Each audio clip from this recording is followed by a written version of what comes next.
Uh, I got a question. Now, what time is the game? Because I saw it posted at 7, I saw it posted at 6. What time is the football 7 game? Central, 6 Mountain. We sure it's 6? On their website, it says 7. Last time I saw it said. I just want to make sure I'm on time. What time we load the bus? We'll get you there on time. That's all I'm worried about. You guys got questions, I got questions. That was all I had to find out. So, go ahead, guys. Well, after you had a chance to look at the film, what's your assessment on Saturday's game? I felt really good about how our defense played.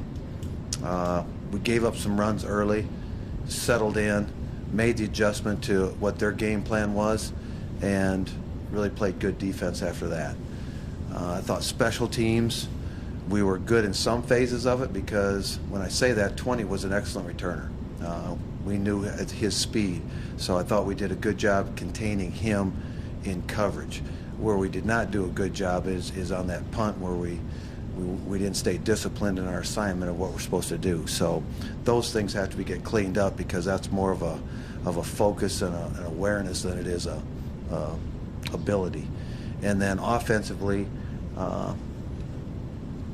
thought that we had our chances in some of the runs that popped on us, but it was the penalties that hurt us early in the game, and then it was our execution later in the game. So at the end of the time, it was too much of the inconsistencies of the group to not get the production that you wanted. So that's how I'd assess the other day. You mentioned Saturday after the game how teams now are dropping 8 into coverage, rushing 3, without giving away any state secrets. What typically are things that an offense can do to counter that? Well, if you, at the end of the day, it's really, football is not that complicated. If you can run the football, you can start to control what happens in that football game. Because with a good run game, you got play action. Without a good run game, you lose play action. So you lose 2/3 of your game without a good run game. So you need to always get a good run game and go watch any BCS game, Wisconsin versus Michigan. If you can run the football, you got play action, pass, and everything looks good. If you can't run the ball, the play action is gone. Thus, it kind of takes away a big part of your game. You become a drop-back team. So either way, with our quarterback, why I'm always excited is because even with a drop-back game, drop 8, drop 9, rush 9, it doesn't matter. It doesn't have quite the effect when you have a capable quarterback to be able to handle either situation. It's when you don't have a mobile quarterback is when you start to become a little bit more of a struggle to figure out what to do against those situations. And we've been that way for a few years, but just because of his movement, it gives us an opportunity to extend plays, whether you drop 8 or rush 8. So that's kind of my philosophy anyway.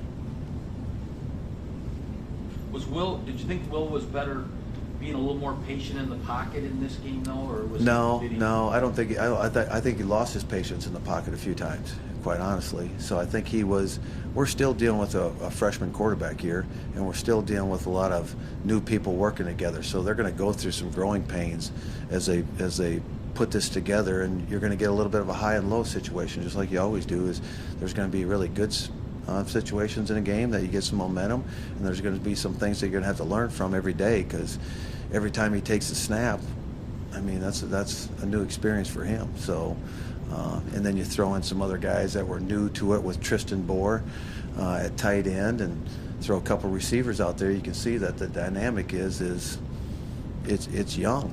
It's a young group of offensive players, just like it is defense. But you look at our left tackle was Trevor Penning, and that's his 3rd start.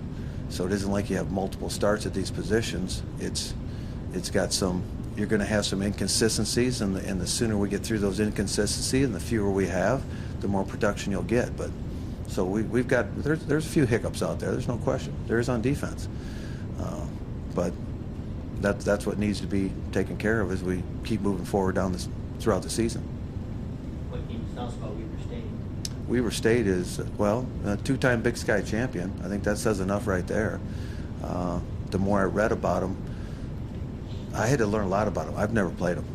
And so this is one of the few teams that I've never had the experience of even playing against, whether it was here or there.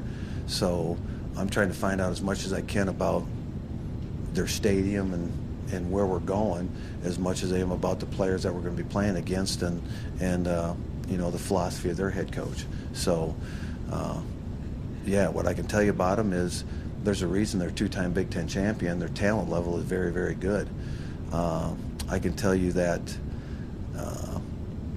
their head coach is a defensive coach, and he would fit in this league very, very well, because this league is kind of made up of those kind of coaches. So he's going to bring that same kind of demeanor of what we play against the Missouri Valley. He'll bring from the Weber football team. So I think that is a great compliment to their team, as I see them. So they're a very strong football team, a very talented football team. Would you say they're a lot like what you guys are through three games? Or their defense is really kind of shining on? The offense is still finding their way? I don't know if I'd say it that way. You probably could view it that way if you just watched film of 3 games. But I see them in, you're probably correct in saying it that way now that I think through it, is I see a lot of the same philosophies, maybe different styles of play a little bit, but at the end of the day, to the naked eye, it appears, you got the same type of toughness and how the game is played and what's expected on the defensive side and special teams. I mean, his special teams are excellent. He was, as I read about him and find out about him, he was many years as a special teams coordinator for Utah. So you can see that in their special teams, of all the intricacies that are there and the detail of coaching, the techniques. I mean, I'm studying all that stuff, and you can see his probably background in the special teams as much as you do in the defense, and then where their offensive coordinator comes from. So I'm looking at that, just trying to balance this thing out, because like I said, I don't know them, nor have ever played them. What approach does it seem they want to take offensively? Are they like an Eastern Washington, throw it all over the place? Are they a 50-50 run pass? I'd say they're 50-50. Yeah, I'd say they're 50-50. You're going to see 2 tight ends, just like you see in our league. I think it's much like what we see in this league. I mean, it's going to be a 2 tight end set. It's going to be an empty set. It's going to be an 11 personnel formation. I mean, he's got 22.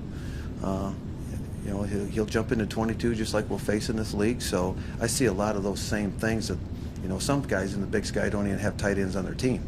He has multiple tight ends on his team.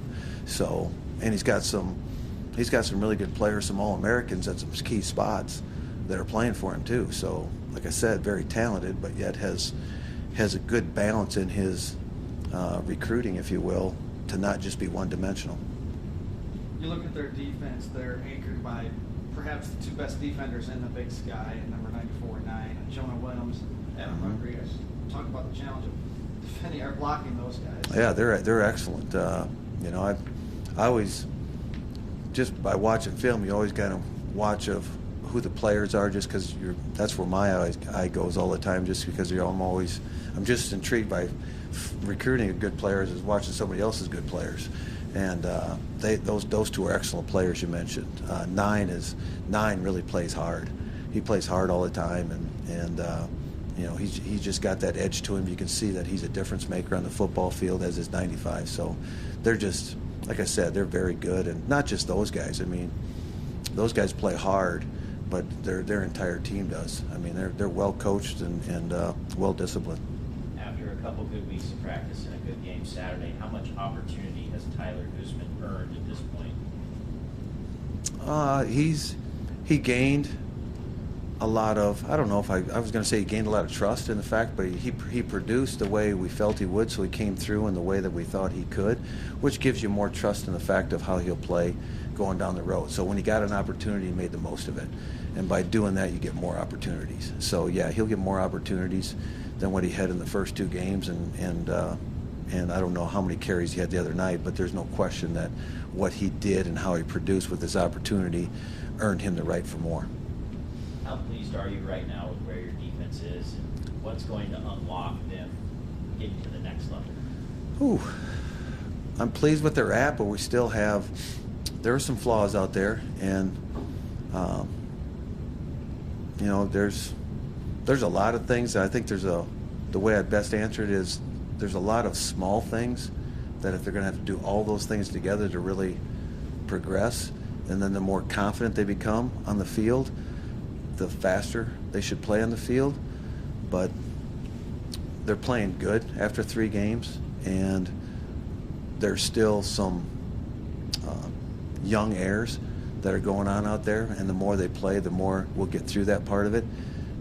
We gave up too much on the run game than I felt we should have early in the football game, but at the same time they countered back, and throughout the game you can kind of see them get better and settle in and that type of stuff too. So I'm not going to complain about where they're at. I just know that they're young enough that they could get very good together if they can understand how to play and instinctively start working together, because you kind of take your game to another level when you're synchronized in a instinctive way more so than just a coaching way. And that's kind of takes time that's that chemistry part of it. But they're doing very good. They were very composed the other night. I mean, we sat on a 3-0, 6-0 game the whole day, and there's a lot of stress that goes with that on the defense, and they handled it very well, stayed very composed, and I thought that was the key to good defense all day long, was not trying to do it all in one play, just play good all the time. And they kept their composure and played good football and had energy at the end. So, we still have to condition and do those types of things to keep them where they're at. So we'll find out. We'll be in a little bit of a altitude deal this week and traveling this week. I mean, the distance, there's a lot of stuff that you can say might fall into that category. They just have to stay composed and play their game. Speaking of the altitude, do you do something different? Do you go on Friday night when you have a chance to walk through? Do you have a small cardio workout or anything like that just to get them maybe acclimated a little faster? Yeah, we'll probably go out and do some push-ups today or something. I don't know, but I don't know that you can. I mean, it does factor into a game. I mean, I've always said it doesn't, just because it's a mindset, but it does. Depends on how much you're on the field and how fast you go, and after the course of time. But we've played enough out there. It's part of the game. It's part of having the home field advantage. We get the dome, they get the mountains, and so we have to be able to adjust to that and make sure that we're prepared for it. So we'll put some emphasis into some things just to make sure that, yeah, we're aware of it, but it might be a substitution things. If we come across that, we have to substitute some guys in more frequently to make sure that you're there at the end of the game, because in substitution it's all about how you're at the end of the game, not so much at the beginning. You were complimentary of Jared Brinkman in the lead up to this season. He has 2.5 sacks at this point, 17 tackles. It seems like he's playing perhaps his best football of his career. Brink's really playing good. Brink's solid, and he's just so consistent, and it's how he practices and how he prepares and what he does in the summer. It's what he's done since he was a little kid. I mean, that's his family. His dad played here. I mean, he's been brought up to play football, and he plays a very tough position that's always getting double teamed, and he's got the hardest job on the field. He's got to push every down. It's like pushing your car every down, and he does it every down, and he does a very good job at it. And then to get a pass rush from that position is very hard to do, and he's got the quickness and the strength to do it.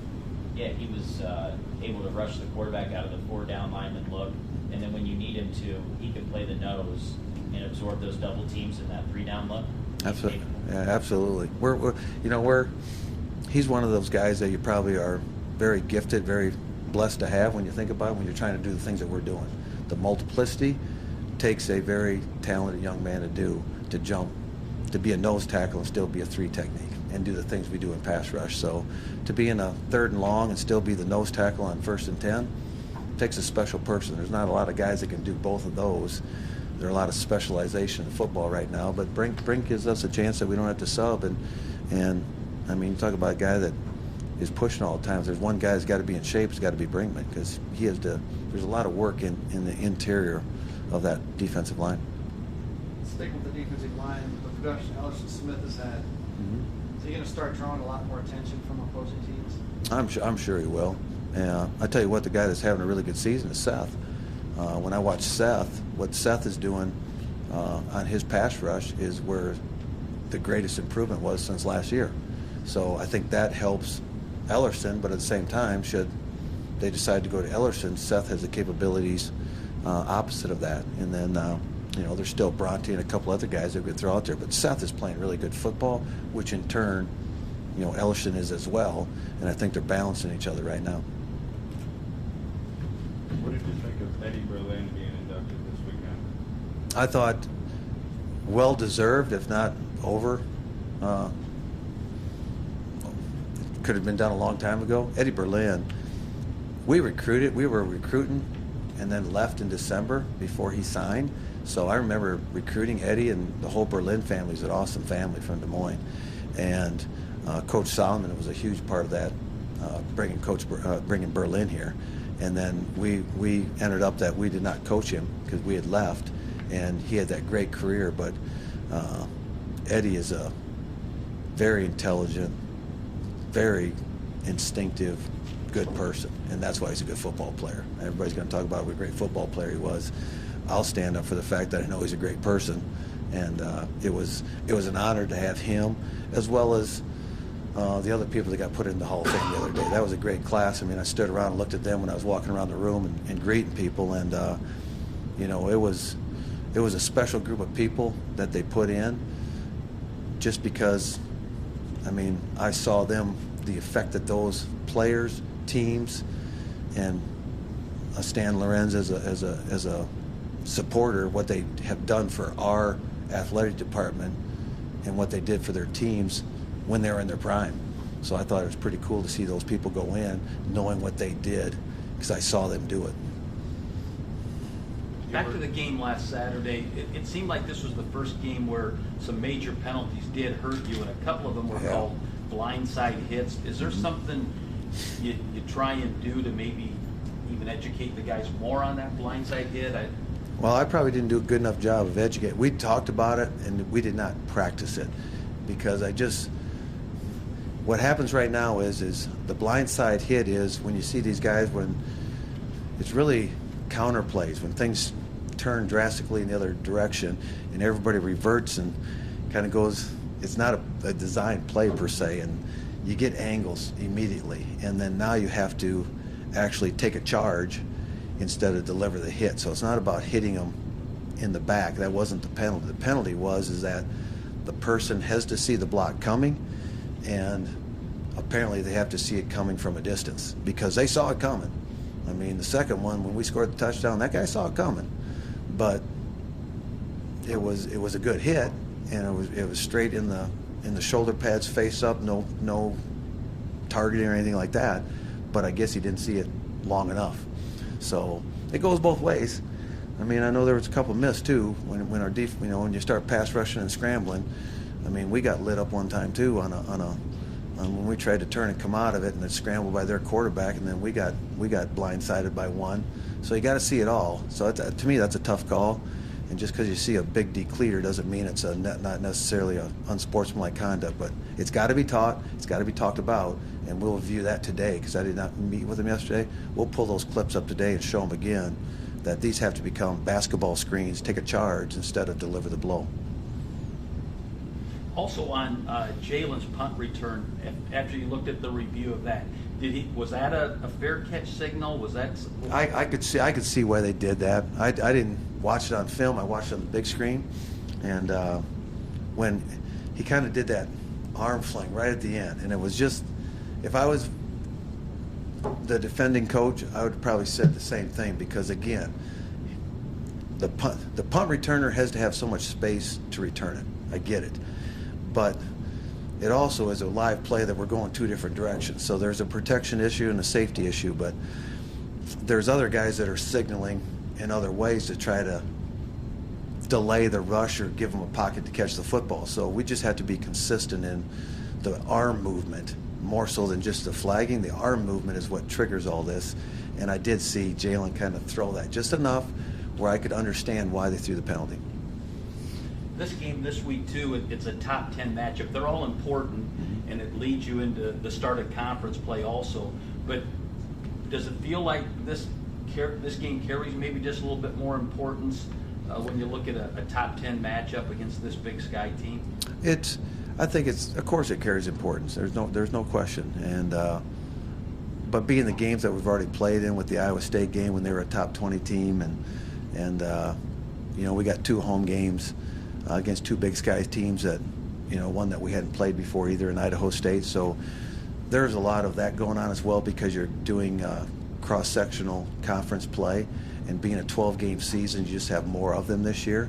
So this will be our 3rd Big Sky team, but this is the Big Sky champion too. This is different than the previous 2. There's no question about that. And it's on the road on top of that. So yeah, there's always a lot to be said for any game to be playing right now because every game matters, and this one matters. Does it feel odd, you know, based on your last 4, 5, 6 years, that this is the first trip out of state for you guys? Seems like always early on you've been on the road. That's, you know, that's probably the best comment today, and I'm glad you noticed it because I noticed it yesterday. I'm sitting there yesterday. You know, you always go back and see what you've done. The difference this year is that we've actually had a chance to play 2 home games in September, get our feet underneath us, get through a game like that the other night when you still got a young football team and a freshman quarterback and all the things that are going on, and we got to play in the Dome, which helped us in that mannerism to get the win. But we got a chance to teach, we got a chance to learn and get better, and we had the ability to do it at home. If that same team had to play that at Idaho State with the same age group, man, your percentages go just the opposite as far as trying to survive something like that because you lose that percentage of that home field advantage or comfort zone. And that's been the biggest thing missing here for the last, since what, 2014, that we've had 2 games in September in the Dome. And there's no question that we have one of the best home field advantages in college football. We just need to take advantage of it, and we did the other night, and the schedule gave us an opportunity. Now when you go to Weber, yeah, we're going into a tremendous place to play. I mean, this is a great place to play. And it looks like they're very well supported out there. So, but we've had the chance to get games underneath us right now. So yeah, you should be in a little bit of a groove, and you're going to have to deal with that. That's part of college football, to go on the road. But at least we've had the chance to play some home games so we can get our feet underneath us to go and take this game on.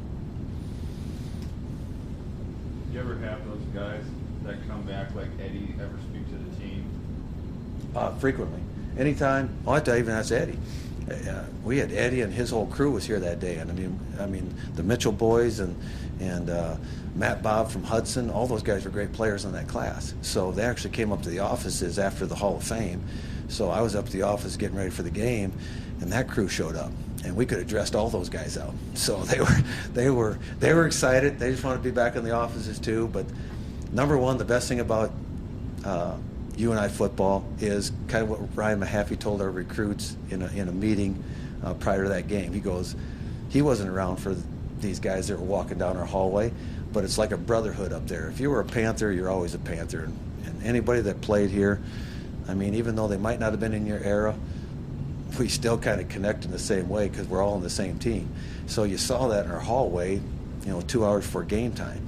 But in the same regard to your question is anytime a former player comes back and he comes to a practice, I actually bring him in to talk to the team and only to tell them the experience of what they had here. And 99.9% of the time they're going to tell them why and what UNI has done for them by going through this university and this football program, what has helped them to get to where they're at today. And anytime you can bring somebody from outside to say that experience, plus with that kind of credentials behind him, it's great for our football team. Any injuries that's going to limit it, or everybody healthy for this week? We'll find out a little bit more today. Like I gave him yesterday off, so we're coming back today to watch film here at 2:30, and I'll find out a little bit more. And as of right now, I don't foresee any, but as of yesterday, everything was fine. It's just sometimes some of these things flare up after 48 hours. Looks good though. Could this be the game we see Chris Kolarbic back or not? It could be.